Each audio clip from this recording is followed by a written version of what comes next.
All right, so it's about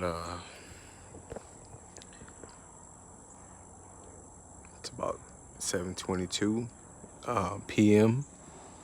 We're over here in Dayton, Texas. We're gonna go ahead and do a little hog hunt, day one. Got the feeder going.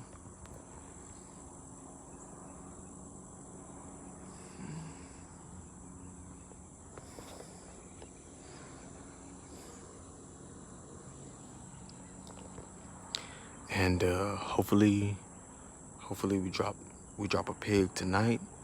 I'm not looking for anything big. I'm not looking for a boar. If I see a sow, I'll probably knock down the sow. But I'm mainly looking for about a 50, 60 pound hog. Just something we can roast on the fire. We'll go ahead and keep you updated. But this is Dayton, Texas. And this is 2020 hog hunt, day one. So, let's see what's going on.